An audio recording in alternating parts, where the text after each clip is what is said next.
This episode of Android Authority is brought to you by Netflix. Head to netflix.com/android to start your 30-day free trial.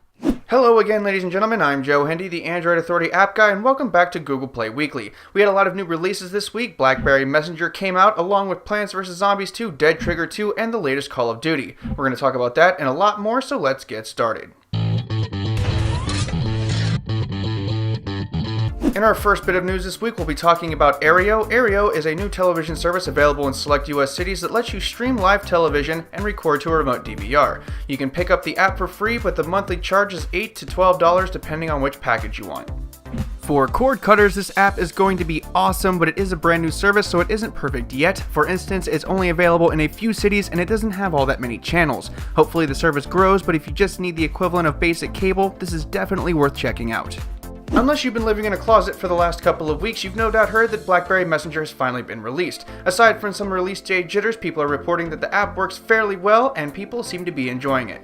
When I say release day jitters, I mean the release was totally broken. There are people still waiting just to get in and start using the application. Also, many reviews were totally faked, so BlackBerry is once again off to a rough start. It was bad enough that many blogs let it affect their reviews even. If you want to check out ours, it's on our YouTube channel. A new lock screen app for Android has been announced, and it's called Cover for Android. Cover for Android is a contextually aware lock screen that puts your apps where you need them, when you need them. For now, it is invite only. So here's how the app works. The apps that the lock screen will show changes depending on where you are. If you're at home, it'll show the apps you access most at home. If you're in the car, it'll show those apps, etc. It'll also change your ringtone volume depending on the time of day, along with a host of other features. It's going to be pretty nice when it comes out. The long-awaited sequel to Dead Trigger is finally out, and guess what? It's awesome. Among other things, there is better guns, better zombies, a new storyline, better graphics, and a whole lot more. There really are a lot of improvements: better graphics, better controls, an actual for-real storyline instead of just completing missions, and of course new weapons and new zombies. Dead Trigger is still considered one of the best zombie shooters of all time, and Dead Trigger 2 will no doubt share that classification. The official YouTube app has been updated, and unfortunately it's a rather boring update because it does not include the offline mode that we've all been waiting for. However, there are some clues in the code that hint to some awesome features coming to YouTube in the coming months. According to the APK teardown, there are bits of code in the app that show YouTube will support background audio soon. This means you can start a video, actually leave the application, and the video will continue to play in the background. This will be great for music and podcast videos. Also, don't forget the offline viewing is coming eventually.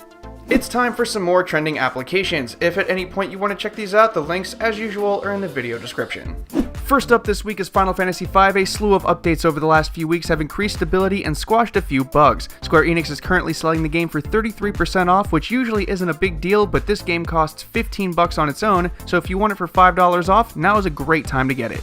Plants vs. Zombies 2 was officially released a while back, but only in 2 countries. Now the rollout has begun to release it everywhere. If you've been waiting for this one, it's finally available to almost everyone. Also, it's free, and we love free things. It's kinda hard for this game not to be in our trending apps list this week. Dead Trigger was a game that helped revolutionize the shooter genre on Android, and Dead Trigger 2 will only continue that strong tradition. We already talked about it a lot earlier, so just go download it. Yes, BlackBerry Messenger is in fact an app you cannot miss this week. The once popular messaging platform is now on Android, and it's worth checking out if you haven't already. People say the platform will never last, but the line to join is so long that people are still waiting for their email invites, so it'll be interesting to see how it actually turns out. A last-moment addition to our Google Play Weekly show is the latest Call of Duty game called Strikeforce. The game features a whole new first and third-person experience where you can switch between the 2 modes on the fly. Couple that with a bunch of other new stuff, and that makes the game worth checking out even with that $7 price tag. Once again, I'm Joe Hindy, the Android Authority app guy. Feel free to subscribe to our YouTube channel, and if you like this show, check out some of our other ones. You can find the written companion to this video in the video description, along with our social media links. Thank you for watching, and have a wonderful day.